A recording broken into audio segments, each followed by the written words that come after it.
Ngayong umaga po, tayo ay dadako sa ating pag-aaral at ngayong umaga ay ating sineselebrate ang Resurrection Sunday. So binabati ko ang bawat isa ng Happy Resurrection Sunday ngayong umaga.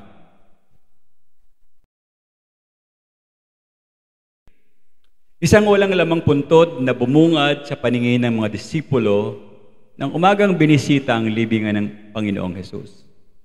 Lahat sila ay nagulat at di makapaniwala.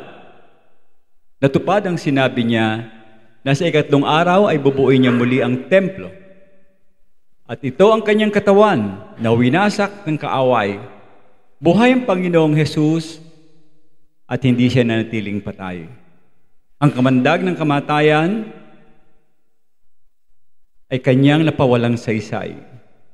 Ang kanyang kamatayan ay hindi ang pagkatalo, ngunit ito ay pagiging tagumpay. Ang Panginoong Hesus ay tunay na buhay. Mga kapatid, ano ang kabuluhan o kahalagahan na malaman natin ang katotohanan na buhay na muli ang ating Panginoong Hesus mula sa mga patay? Tama ba na ipaglaban ni Apostol Pablo ang katuroang ito? Bakit kailangan nating pag-ukulan ng pag-aaral ng bagay na ito? Higit sa lahat, ano ang maitutulong nito sa ating pang-araw-araw na buhay? Yan po ang ating bibigyan ng tugon ngayong umaga. Magandang umaga po muli sa inyong lahat. Ang ating pong talata ay matatagpuan sa Aklat ng Mga Gawa, Kabanata 26, talatang 1 hanggang talatang 29. Pwede ko po sigurong hindi na basahin ito dahil napakahaba. Actually, ang start ng basa ay nasa verse 23 ng chapter 25. So kung inyong loob na pag-aralan ito, maya-maya pagkatapos ng ating gawain, sisimulan nyo sa chapter 25, verse 23 hanggang chapter 26 to 29. So medyo mahaba. Alalayan na lang natin yung pag-aaral ng salita ng Diyos. So tayo po muna ay manalangin mga kapatid sa ating pagsisimula ng gawain ngayong umaga. Dakilang Diyos, maraming salamat po sa umagang ito. Nais ko pong humingi ng tulong sa pag-aaral na gagawin namin. Napakahalaga ng mensahe ng iyong pagkabuhay na maguli. Nawa o Diyos, tulungan kami ng Santong Banal na Espiritu, tumimo sa puso namin ang laman ng mga salita mo ngayong umaga. At hayaan mo po, Panginoon, na ikaw ang mangusap, ang presensya mo ang aming maranasan, at ang iyong katuruan, karunungan ay aming maisapuso, Panginoon, at magamit namin ng tama sa aming pang-araw-araw na mga buhay. Matanaw namin at hindi kami nabulag ng kaaway, maging maliwanag sa isipan namin ang bagay na ito na napakahalaga, nagiging basehan ng aming pagkakaroon ng kaligtasan. Maraming salamat po sa iyong gabay, sa pangalan ng iyong anak na si Jesus. Ito ang aking panalangin. Amen. So, medyo mahaba yung talata, kaya pag ating titignan nito, yung pagsasalaysay ng Aklat ng Gawa, Kabanata 26, ito po yung pagtatanggol ni Apostol Pablo sa harap ng isang Romanong gobernador ng pangalan na si Festus at si Haring Agrippa II. The second na to, meron kasing the first yung namatay. At meron siyang kapatid na ang pangalan ay si Bernice. Bernice ang pangalan ng kapatid ni Haring Agrippa. Marami pong mga dignitaryo sa kabisera ng Roma noong mga panahon na yon, sa Caesarea, na nagtitipon-tipon sila. At meron pagkakataon na si Haring Agrippa II, by the way, yung ito, itaas ko. Pababa. Yan, okay. Okay, so maraming salamat. Di ba ako nakita? Sige po. So si Agrippa II, sabi ko kanina, kapatid siya ni Agrippa I, mababasa niyan sa mga Gawa, Kabanata 12. Siya yung namuno sa Galilea at mga ilang teritorya sa parte ng Hilaga noong mga panahon na yon. At kung totoo itong chismis, mga intriga, may nagsabi kasi na si Agrippa at saka yung kanyang kapatid na si Bernice, meron silang relasyon. Tinatawag nating incestuous play. Uso kasi ito ng panahon ng century na yon. Talagang talamak ang mga kasalanan ng mga tao noon, mga dalim, mga puso. Pag pinag-aasaran nyo doon sa chapter 1 ng Romans, chapter 1, 22, chapter 2, makikita nyo doon. So, nang maglaon, merong isang manliligaw na isang general na Romano na nagngangalang Titus. At pag narinig nyo yung Titus, mga kapatid, siya ang nanguna sa pagsira noong 70 AD sa Jerusalem. Naalala niyo, di ba? 70 AD nagiba ang Jerusalem. Si Titus, General Titus ang nanguna diyan. Yung kanyang hukbo, magkakasama sila noon. So si Agrippa at saka si Bernice ay meron pa siyang kapatid na babae, si Drusilla, na ikinasal sa dating gobernador na si Felix. Nasa chapter 24 naman po ng mga gawa.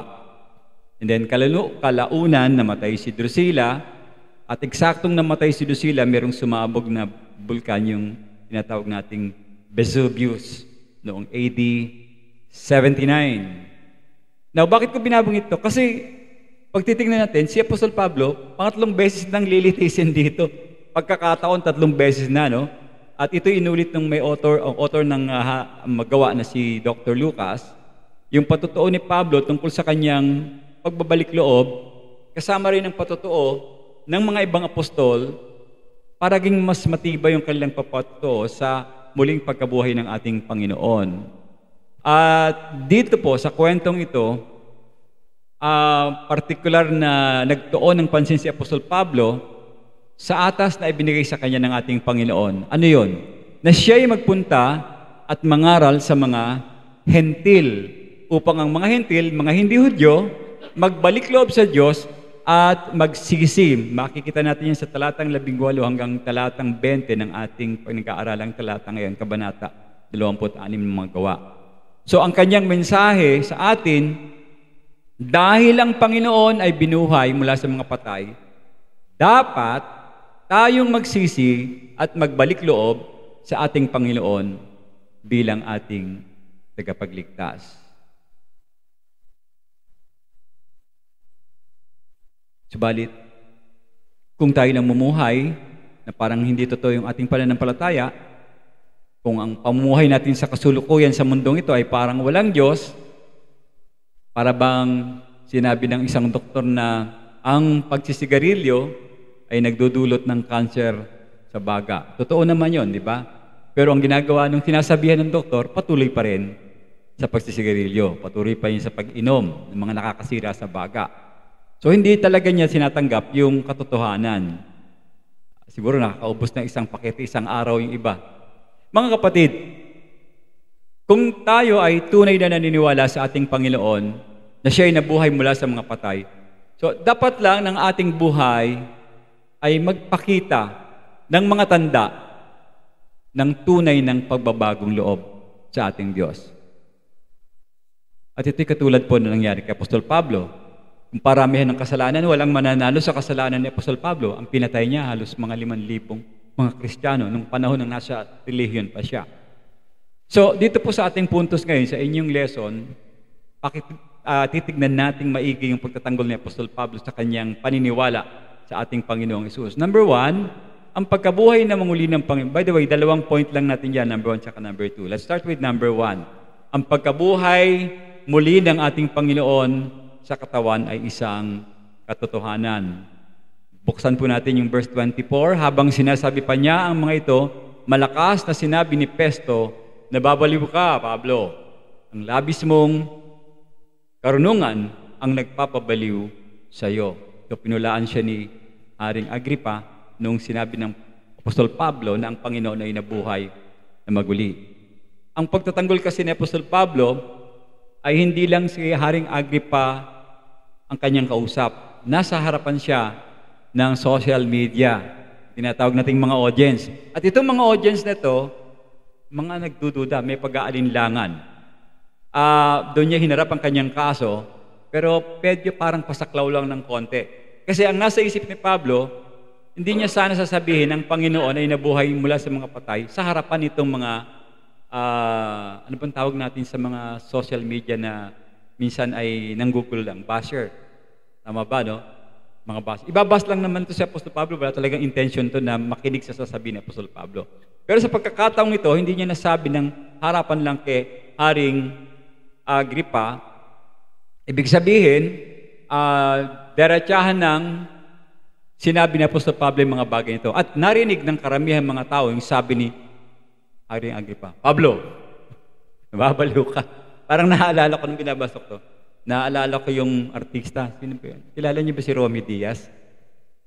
Hindi naman siguro ganun ang pagkasabi ni Haring Agripa. Pero nung nakita ko tong term na ito, parang yun ang pumasok sa isip ko na binibintangan niya na yung kanyang kausap ay nababaliw dahil hindi niya naiintindihan. Nasa verse 24 yun, binasa ko po kanina. Kaya, baka maging boses Romy Diaz ako dito.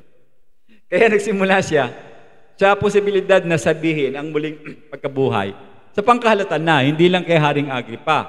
So, pagkatapos nito, inilarawan niya rin yung kasing sariling pakipagtagpo sa Panginoon. Di ba, meron tayong encounter na alam, Paul, encounter with Christ sa Damascus, at yung pagbabagong nangyari sa buhay niya nung nakatagpo niya ang ating Panginoon. At nagandang ang naging resulta nito, napakaganda na naging resulta. So, ikinuwento niya ang mensahe at sinabi niya sa kanya, tungkol sinabi sa kanya ng Panginoon. At sa kanyang pagwakas na pagbabahagi, dumating sa tema ng pundasyon ng mensahe ng Apostol Pablo. At ito'y, pag sinabing pundasyon, base sa Biblia, sa banal na kasulatan. Kaya pag tayo nagbabahagi, dapat ang ating pundasyon ang pinapairal na makita at marinig ng ating kausap. Ano yung nakalagay sa Biblia? Ang Panginoong Yesus ay nabuhay mula sa mga patay. Now, pagkatapos niyang banggitin yun, meron siyang kasunod na 4 na bagay na binanggit. Okay, simulan natin na sa program yun. Unang-una, sabi ni Apostol Pablo, ang muling pagkabuhay sa pangkahalatan ay posible dahil sa ating Diyos. Sa verse 8, sabi po sa verse 8, bakit hindi makapaniwala ang sino sa inyo na binuhay muli ng Diyos mula sa mga patay ang Panginoong Hesus? So, nagsimula ang Apostol Pablo sa pagsasabi sa kanya ng nung panahon na siya ay hindi pa Kristiyano, ano ang kanyang dinadalang relihiyon? Sino nakakaalam sa inyo? Judaismo. So pinakilala niya yung pagiging Judaismo niya at yung kanyang sarili sa pag-asa na meron ding pangako naman ng Judaismo, yung Diyos na pininiwalaan doon sa mga Hudyo. Sabagat doon sa Judaismo, tinuturo din na dadating ang Mesyas at ang kaharian. Kasi doon naman din galing yan, yung katuruan na yan sa mga Israelita.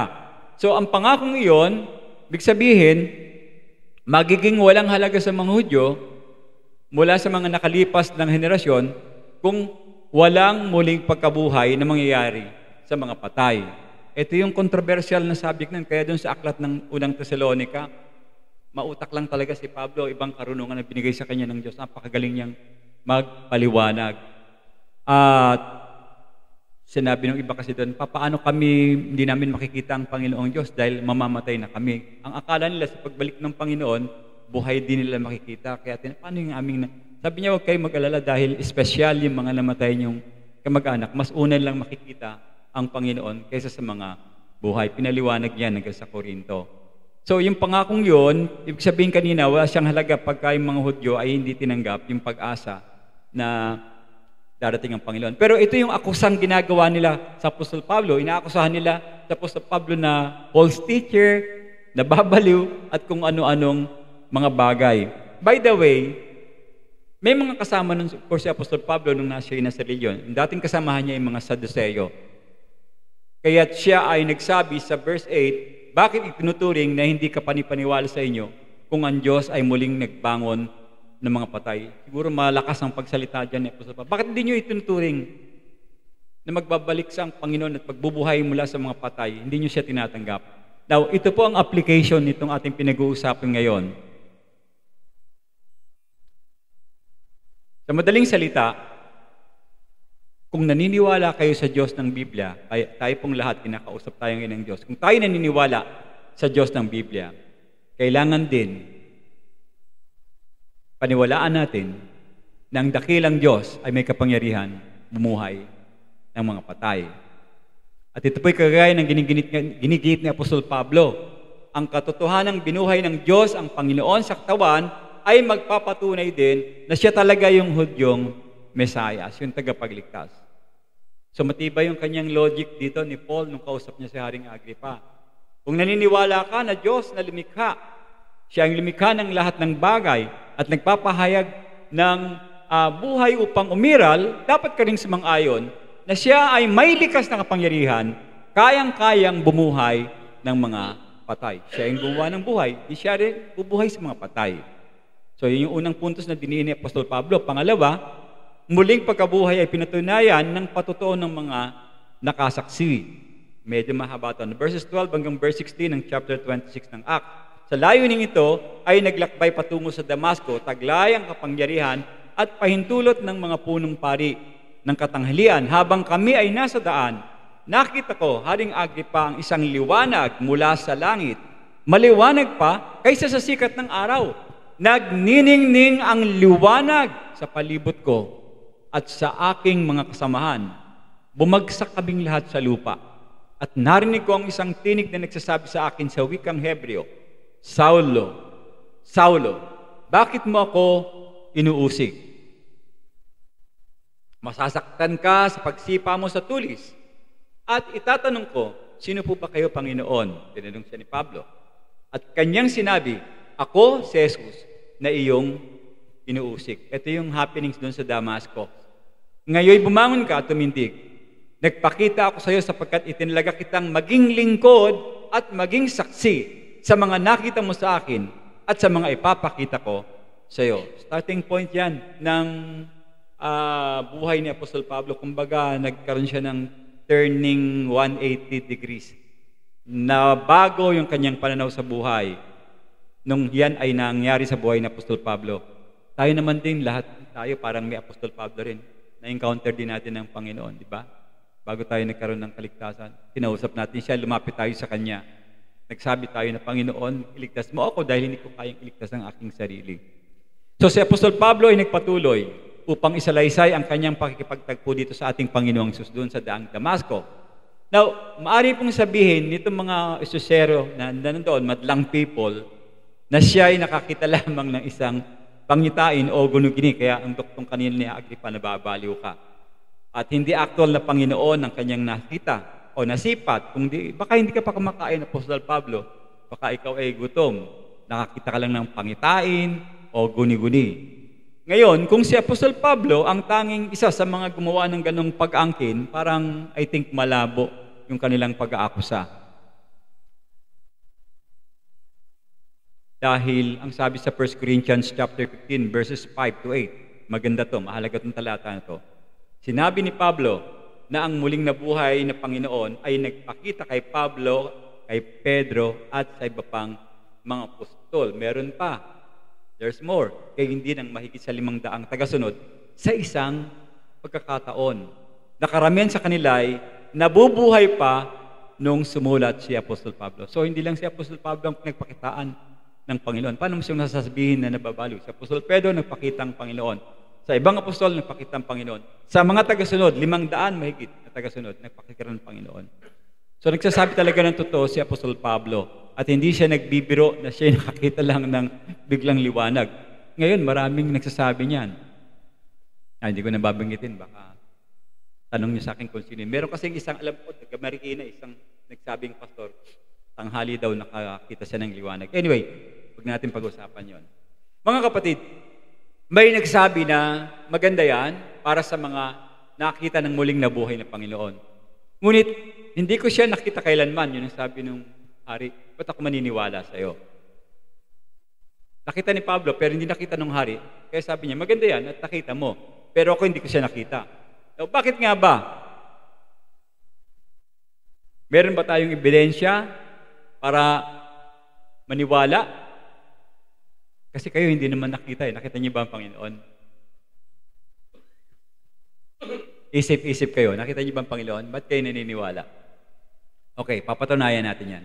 Lahat po tayo, mga kapatid, naniniwala sa mga bagay na hindi natin nakikita. Bibigyan ko ng halimbawa. Bagay na hindi nakikita at taong hindi nakikita. Bakit ka nagtitiwala na hindi nilagyan ng lason ng mga taong nag-iimpake ng mga pagkain binibili natin sa tindahan? Binibili nyo. Pero hindi ka sigurado kung nilagyan ng lason. Niniwala ka, hindi mo nakita yung bagay at saka yung tao. Yung mekaniko na nagpagawa ka ng sasakyan, naniniwala ka na hindi niya pinihit yung preno, inayos niya ng maayos yun, pinaniwalaan mo, ginamit mo yung sasakyan mo. Kaya hindi siguro sa bangko, yung mga teller, para i-deposito mo ang iyong pera, pinaniwalaan mo na hindi niya yan nanakawin.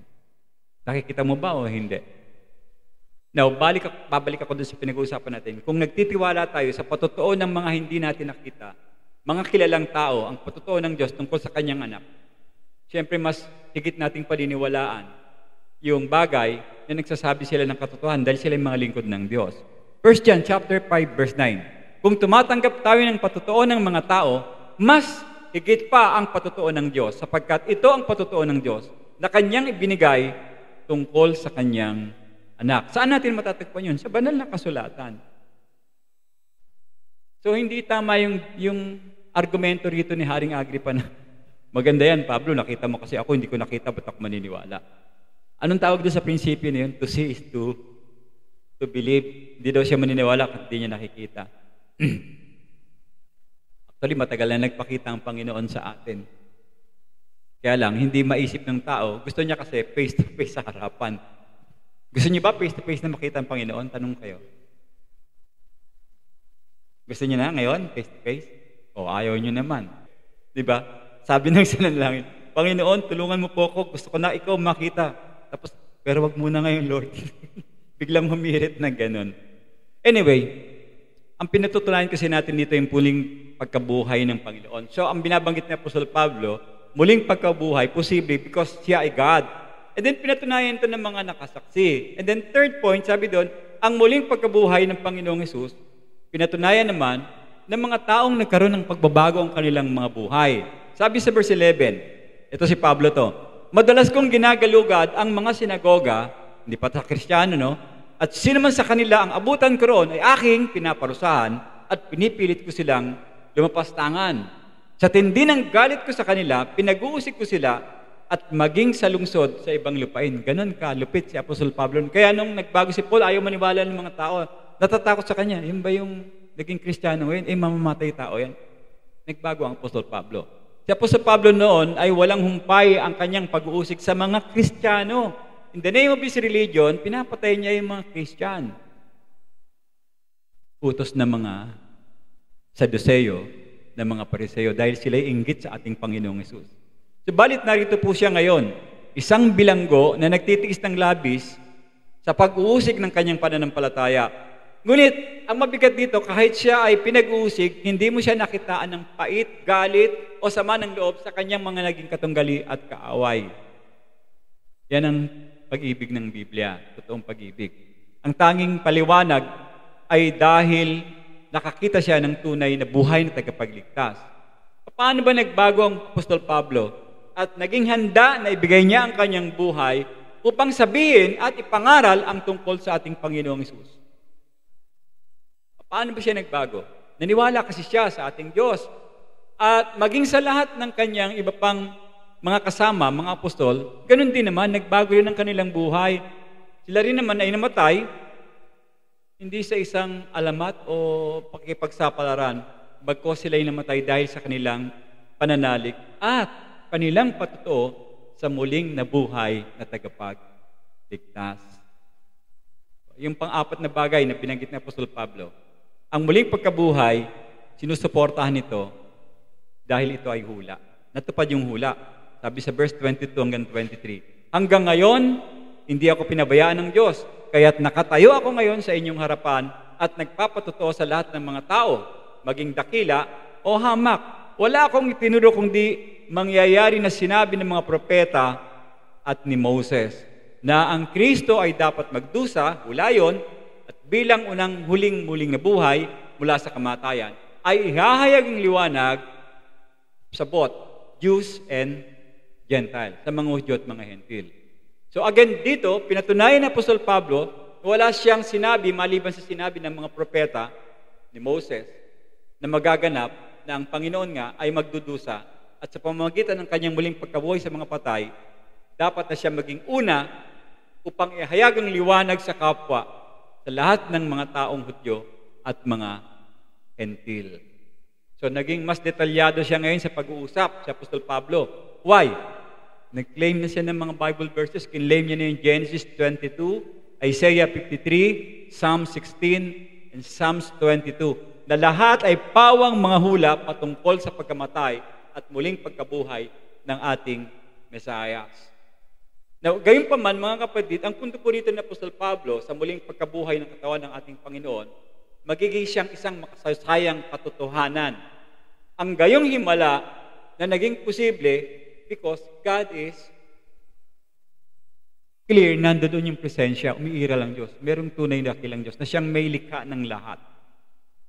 At yun ay napatunayan sa pamamagitan nga ng patotoo ng mga nakasaksi sa pamamagitan nitong mga taong ito na nagbago yung kanilang mga buhay at sa pagsuporta ng banal na kasulatan. So dapat nangyayari ito sa buhay natin kasi kung tayo yung Kristiyanong naniwala sa pagkabuhay na magulit tapos balik tayo sa dating anyo ng ating buhay, parang hindi yung totoo yung pananampalataya natin, parang nagkukunwari lang tayo. Dapat kasi magkaroon talaga ng tunay na pagbabago ang mga buhay ng bawat isa sa atin. Makikita nyo. Kasi yan lang naman ang permanent things dito sa buhay. Changes. Tignan nyo yung katabi nyo kung nagbago na. Pag hindi pa, kumbinsin mo, kailangan magkaroon tayo ng pagbabago sa buhay natin. Point number 2, ang pagsisisi sa iyong kasalanan, ito kasi yung susi, mga kapatid, at pagbabalik sa Diyos, yan yung tanging makatwirang tugon sa katotohanan ito. Kaya ka naniwala sa Diyos, sa Panginoong Hesus, na siya ay muling nabuhay dahil nagsisi ka sa kasalanan. Nagbalik loob ka sa Diyos. Kaya mo tinanggap yun. Otherwise, kung hindi ka nagsisi, hindi ka nagbalik loob, magiging katulad ka ng takbo ng mundo ngayon, commercial. Ginagawang hanap buhay para kumita sa mga turista. Natawa ko dun sa pinost ni Pastor Jomel the only bigatin son. Ang taba, bigatin. Pinako. Yung iba naman, talagang nagpapabideo na sila ipako kasi may mga turistang nanonood, parang malaking kinikita ng organizer doon. Pero sa totoo lang, hindi naman talaga sila nagsisi. Props lang yon. Yung iba nga, nakainom pa kung hindi ako nagkakamali Para lumakas yung loob, hindi nila maramdaman yung sakit ng pako. Pero masakit pa rin yun. Verse 20, sabi po, nangaral ako una sa Damasco, pagkatapos ay sa Jerusalem, at sa buong lupain ng Judea. Gayon din sa mga hentil. Ipinangaral kong dapat nilang talikuran ang kanilang mga kasalanan at magbalik sa Diyos at patunayan sa pamamagitan ng kanilang mga gawa ng kanilang pagsisisi. So merong resulta, mga kapatid, ang pagsisising ginawa natin sa Diyos. At ito'y pinakita ng Apostol Pablo sa pamamagitan ng kanyang sariling halimbawa, sa pamamagitan ng kanyang tuwirang pangangaral. Wala siyang sinisino basta't intusan siya ng Diyos doon pumunta, dire-diretso siya sa kanyang pangangaral. Alam niyo yung dinasang Apostol Pablo, di ba? Napakahirap. Nabugbog, nakulong, lahat ginawa niya, pero hindi siya nakitaan ng complaint o reklamo sa kanyang ministeryo. Na siya po ay naniwala sa Panginoon at sa kanyang paniniwala sa Panginoon, nagkaroon ng pagbabago ang kanyang direksyon sa buhay. Alam po natin ang pagsisisi, siyempre, pagbabago ng isip. Pero nais kong diinan ito, pagsisisi, pagbabago ng isip, pero may higit pa dapat na mangyayari sa atin. Kabilang kasi dapat ang pagbabago ng ating pag-ugali. So, yung pagsisisi, pag hindi nagbago ang ugali, hindi talaga totoong pagsisisi yan. Pagbabago ng ugali, pananampalataya, at kinakailangang maging bahagi ng ating buhay. Kung talagang naniniwala ka na ikaw ay gumagaling sa isang gamot, hindi mo ilalagay sa isang istante lang yung gamot na yun, hindi mo inumin. Hindi ka gagaling. At kung tunay kang naniniwala sa Panginoon na muling nabuhay, siyempre, ang buhay mo, ibabaling mo sa Diyos at talikod ka sa mga kasalanan. Amen po ba? Again, may 4 na bagay na naman na binanggit si Apostol Pablo sa kanyang point 2. Kasama kasi sa pagsisisi ang pagbabago ng pangunawa mula sa kadiliman patungo sa liwanag. Sabi po sa verse 23, na ang Kristo ay dapat magdusat bilang unang muling nabuhay mula sa kamatayan. Ihayag ang liwanag sa Hudyo at sa mga Hentil. So ang Panginoon po ang unang nagpahayag ng liwanag. Isinugo siya ng Diyos, si Apostol Pablo, makikita natin sa verse 18, upang idilat ang kanilang mga mata, upang sila ay lumihis mula sa kadiliman tungo sa liwanag at katotohanan. Alam niyo si Apostol Pablo, ordinaryong tao lang ng mga panahon na yun, pero naabot niya ang hari ngayon ng kausap niya. Pinakamataas na katungkulan sa daigdig ng mga panahon na yun. Kausap niya at nag-i-evangelize siya kay haring. Di ba? Pagkakataon kasi sa Diyos yan eh. Baka malay niyo, minsan makausap kayo ng tao na may katungkulan, pagkakataon at opportunity niyo na sharean, dapat alam niyo yung bagay na inyong gagawin. Now, bukod sa Panginoon, lahat po ng tao, gaano man katalino, may madilim na mga pangunawa. Hindi kasama ang Panginoon, pero lahat ng tao, lahat nabubuhay sa dilim. Ephesians chapter 4 verse 18. Nasa dilim ang kanilang pangunawa at malayo sa buhay na bigay ng Diyos. Dahil saan?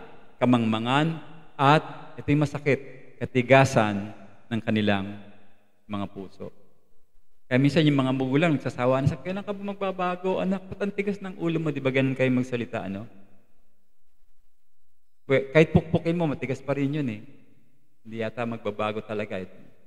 Anyway, ang Panginoon kasi lang ang nakakapagbago talaga ng puso ng tao. Kaya dapat yung inyong mga anak, bata pa lang, huwag kayong papayag na maagaw ng dyablo. Idalhin nyo kagad sa Diyos para paglaki niyan, ang mindset niyan is godly. Hindi nakikita ng mga taong kadiliman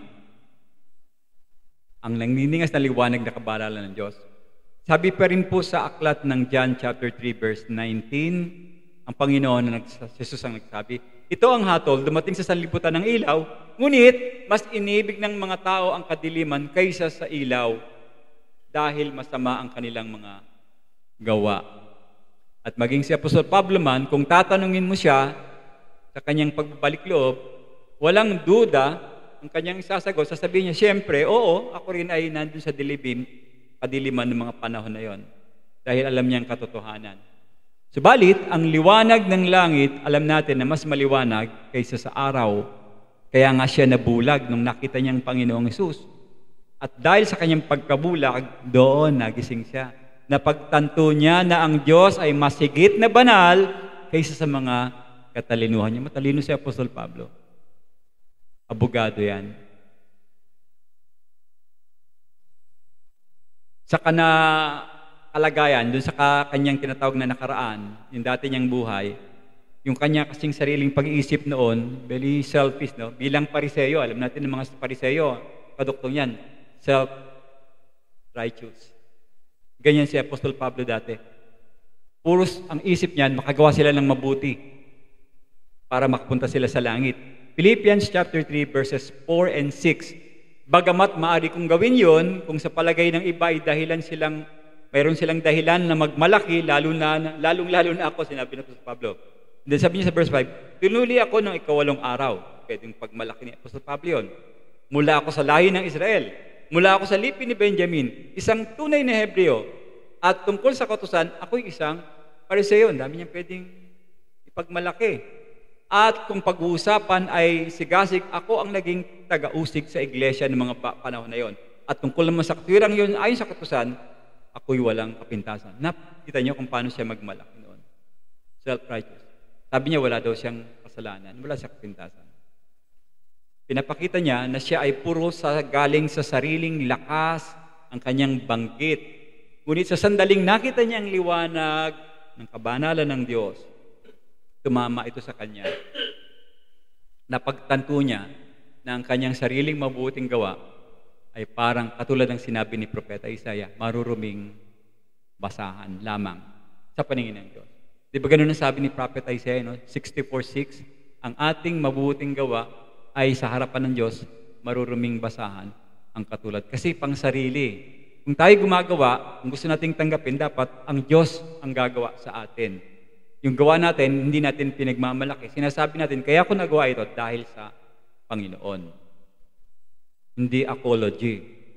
Nakarinig ba kayo ng mga apology? Ako nagtayo niyan. Ako nakagawa niyan. Ako yung magaling. Puro ganoon. Ganon dati si Apostol Pablo, pero nagbago. So, kapag ang isang tao ay bumubuti, tandaan nyo, mas naiintindihan niya lalo yung kanyang kasamaan. Although nasa kanya pa rin yung kasalanan, pero mas nauunawaan niya ngayon dahil tumitino siya sa kanyang kalagayan. Kaya, ang pagsisisi mga kapatid ay hindi lamang isang beses na karanasan sa sandali ng pagbabalik loob. Ito po ay dapat patuloy na gawin ng bawat mananampalataya na lumalakad sa liwanag ng ating Panginoong Diyos. Dahil kung ang kasalanan at ang dyablo ay nambubulag ng mga tao upang hindi natin makita ang liwanag ng katotohanan ng Diyos tungkol sa kanyang kabanalan, sariling kasalanan, paano sila mababago? Nakatuon nga sa nambubulag. Ibig sabihin, doon pa lang, blinded by darkness. Hindi talaga makikita yung liwanag. Pero may sagot ang banal na kasulatan, mga kapatid. Sa 2 Corinthians chapter 4, verse 6, sapagkat ang Diyos ang nagsabi, maliwanag ang ilaw sa kadiliman, at siya'y nagliliwanag sa aming mga puso upang ihasik ang liwanag na ipinakilala ng kalwaltian ng Diyos na nasa muka ng Panginoong Jesus. Christ is light. Alam natin yan. At yung liwanag na yan talagang pumapasok yan sa kibuturan ng iyong puso. Dinadala po ng Diyos ang pagbabagong ito, kung makikipagrelasyon ka sa Panginoon, siyempre, magkakaroon ng liwanag. Pero kung ayaw mo, mananatili ka sa kadiliman. Hindi lamang binubuksan ng Diyos ang mga mata ng mga makasalanan sa liwanag ng kanyang kabanalan, kundi pati rin ang kasaganaan ng biyaya ng Diyos. Siyempre kasama to, no? Pagkakaloob din sa atin yan. Biyaya. Kasi dahil sa kanyang pagpapasan sa krus, nagkaroon tayo ng karapatan bilang makasalanan na ma-access natin yung kanyang blessings na binibigay. Now, at dahil si Apostol Pablo ang nangunguna sa sinatawag nating makasalanan, chief sinners, ang tawag niya sa sarili niya. Subalit, sa kanyang pagiging chief sinners, nagkaroon pa rin siya ng chance, nakatagpo siya ng awa ng krus ng Kalbaryo. At tayo rin naman, mga kapatid, listen to this. Parehos tayo makakuha ng awa ng Kalbaryo kung tayo ay magsisisi at magbabalik loob sa Diyos. Pangalawa, ang pagsisisi ay nagsasangkot ng pagbabago ng Panginoon mula saan? Sa dyablo, papunta sa Diyos. Ganun ang dapat natin maging direksyon. Dapat ganun ang direksyon natin. Galing tayo sa kadiliman, papunta sa liwanag. Ang dating Panginoon natin, ang dyablo, dapat magbabago ngayon yan.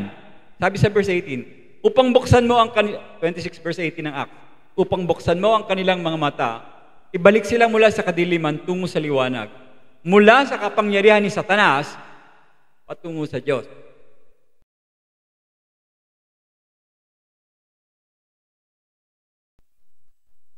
Upang tumanggap sila ng kapatawaran ng kasalanan at mapabilang sa piling ng ginawang banal sa pamamagitan ng pananampalataya sa akin. So, nakita niyo po yung sinabi ng Panginoon. Dapat magbago yung ating direksyon, pananaw, pag-iisip. Dati worldly, dapat magiging godly ngayon. Okay? Hindi pwedeng worldly Christian, hindi pwede yun. Hindi nagtatali. No? Godly Christian. Ang bawat tao ay likas na katangian ay pinapanganak tayo dito sa mundong ito bilang bihag o sakop tayo ng masamang kadiliman ni Satanas. Kasi sabi ng iba, si Satanas daw ang may-ari ng mundo. Nagsimula kasi ito ng mga panahon na yun. Talagang binubulag niya yung mga tao nun. Pero nung pinako na ang krus, ang Panginoong Hesus sa krus, wala nang karapatan dyan ng dyablo. Ang authority sa langit at saka sa lupa, iniatang na sa Panginoon. Kailanman wala nang karapatan si Satanas. So, parehong nilarawan ng Panginoon at ni Apostol Pablo ang ating kalagayan bilang mga alipin na kasalanan. John 8:34-35 and Romans chapter 6 verse 17 hanggang verse 20. Now, ang tanong,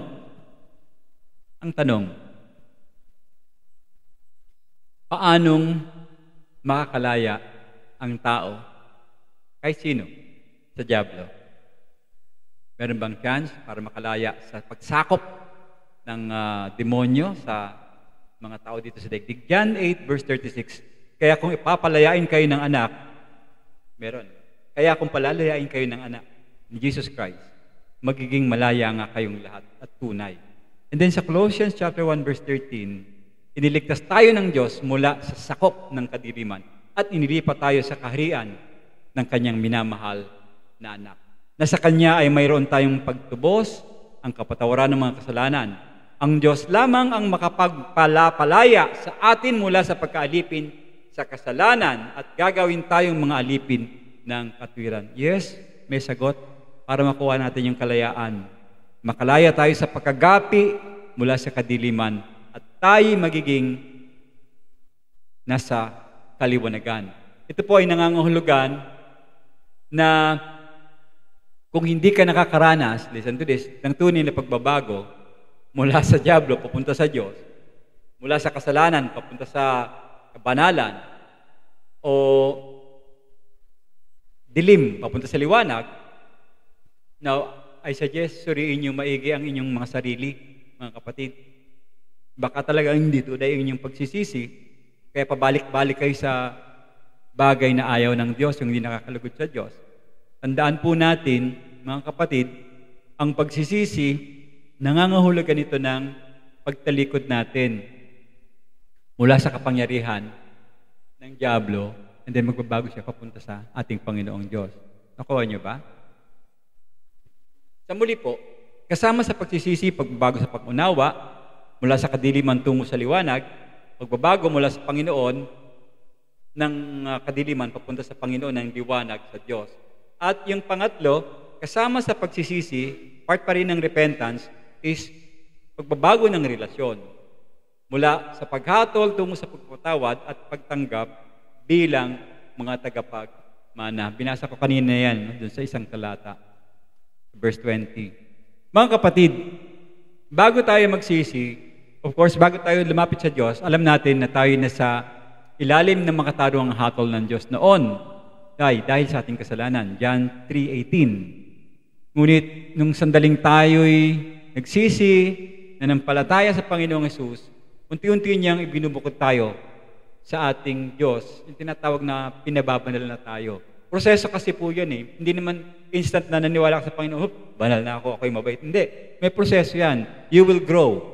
Diba? Doon sa Hebrews chapter 6, kailangan mag-grow tayo sa pananampalataya. At dahil nakapasok na tayo sa tinatawag nating I'm praying na lahat sana ay nakapasok na sa personal na relasyon sa Diyos.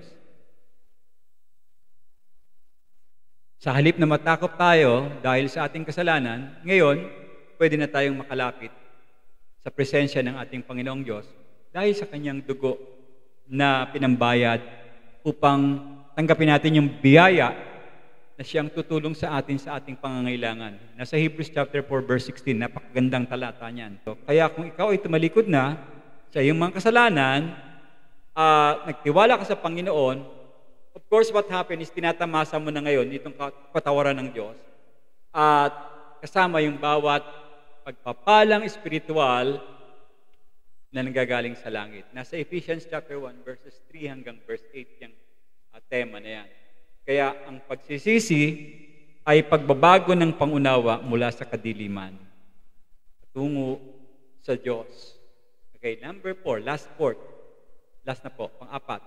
Ang pagsisisi ay nagsasangkot ng pagbabago ng pag-uugali mula sa kasalanan tungo sa mga gawa, course na angkop sa pagsisisi. Basahin natin muli yung verse 20. Nangaral ako una sa Damasco, pagkatapos ay sa Jerusalem, at sa buong lupain ng Judea, gayon din sa mga hentil.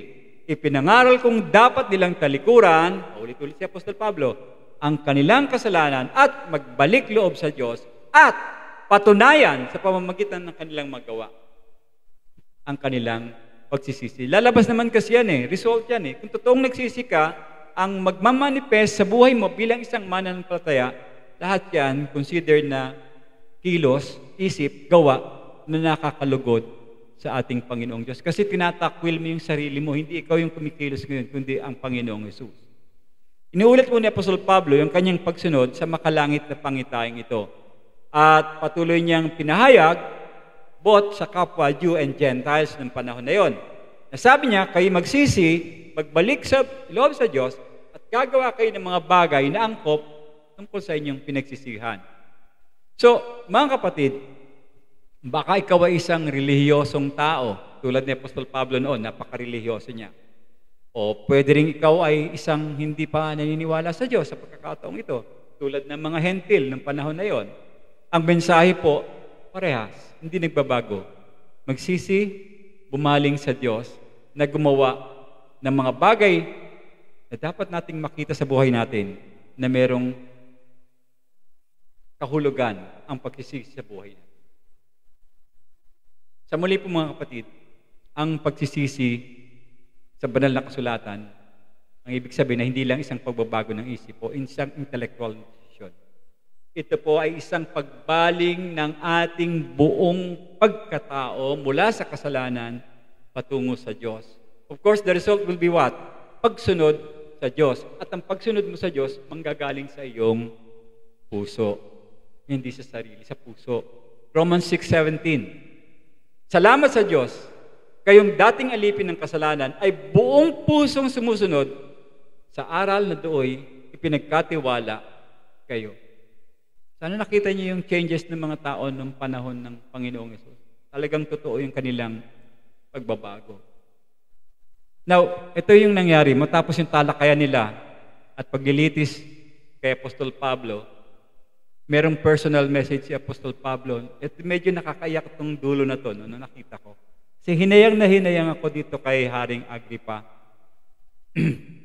Sabi sa verse 27, Haring Agripa, naniniwala ka ba sa mga propeta? Tinanong ni Pablo. Now, bago sumagot itong si Haring Agripa, sinagot din siya ni Pablo. Sabi ni Pablo, alam kong alam mo yon. Ibig sabihin, alam ni Pablo na si Haring Agripa may paniniwala doon sa mga katuruan ng mga propeta, especially sa turo ni Moses. At isa sa mga turo ni Moses, mayroon darating na tagapagligtas at mabubuhay na maguli. Di sumagot siya ng oo.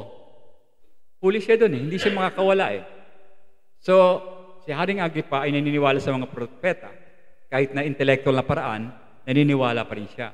Katulad din ng mga esyosore doon, mga maraming tao doon, naniniwala rin sila sa Panginoon pero sa intellectual na paraan din.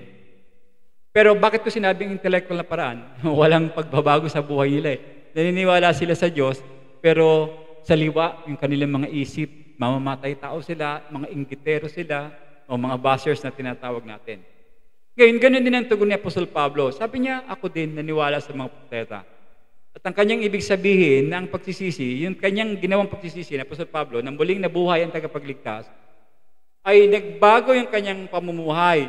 Sa halip na mamuhay siya sa kadiliman, nabubuhay siya ngayon sa liwanag, sa banal na presensya ng Diyos, at sa halip na mamuhay siya sa ilalim ng nasasakupan ng dyablo, nabubuhay siya ngayon sa nasasakupan sa ilalim ng Panginoon, alinsunod sa kanyang salita sa banal na kasulatan. So sa halip na namumuhay siya para sa kanyang sarili, makasalanang makasalanang pita ng laman, nagbago si Apostol Pablo, nabuhay siya ngayon upang luwalhatiin ang Panginoong Hesus. Sa pagsasalita niya ni Apostol Pablo, parang napasuko rito si Haring Agripa. Kasi kung itatanggi ni Haring Agripa ang paniniwalaan sa propeta, pride, parang mahihiya siya dun sa mga tao. Naniniwala kasing lahat sila sa propeta, sasabihin nila hindi. Now, ano po ang nangyari? Ito yung nangyaring masaklap na sinabi kong medyo naiiyak ako. Sinayang ni Haring Agripa ang pagkakataon na tumanggap sa kapatawaran ng Diyos at kaloob ng buhay na walang hanggan. In fact, kung itutuloy niya yung talata sa 30-31, sa puso niya mismo nanggaling, wala yatang kasalanan itong si Pablo nililitis natin. Tama lahat ng sinasabi niya. Yun ang bukang bibig niya. Pero yung mga kasama niya rin na ibang gobernador, siyempre dahil inggit, galit kay Pablo, iba yung kusyoso nila. Sana hindi na natin dinala pa doon sa isang gobernador para hindi na siya nilitis. Tinatanggap nila, Wala silang nakitang mali kay Apostol Pablo. Kaya lang ito yung pagkakataon, kapatid. Sayang, di ba? Magiging believer na sana si Agripa, magiging Kristiyano yan. Meron pa siyang binanggit sa talata. Hanggang ngayon, Pablo, hinihimok mo ko na maging Kristiyano. Parang sinabi niya doon sa talata. Basahin niyo mamaya, sabi ko napakaganda ng kwento niya. So bilang pangwakas na usapin natin ngayon mga kapatid. Pananampalataya, pagtitiwala sa kaligtasang regalo sa atin, ay pinatunayan ito sa krus at binigyang preba sa pamamagitan ng pagkabuhay na maguli ng ating tagapagligtas. Na walang iba kundi ng ating Panginoong Jesus. Ngunit, ang paniniwala ay walang halaga kung hindi mo personal na ilalapit ito sa iyong buhay. Nais ko kayong tanungin, naniniwala po ba kayo na ang Panginoong Hesus ay nabuhay na maguli?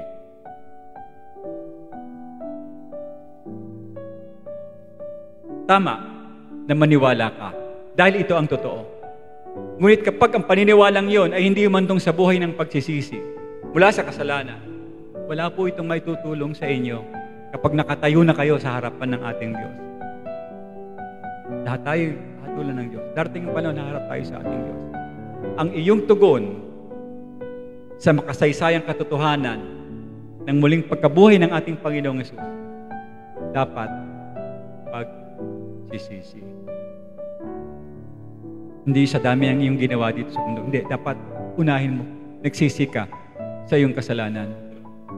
Kaya, mga kapatid, iwanan po natin ang kasalanan at magkaroon tayo ng bagong buhay sa ating Panginoong Hesus, ang dakilang Diyos na nabuhay na maguli. Maraming salamat, Panginoon, sa umagang ito. Dalhin mo kami, Panginoon, sa tamang paraan kung paano namin makita ang pagsisisi. Yan po ang aming panalangin sa bawat isa sa amin.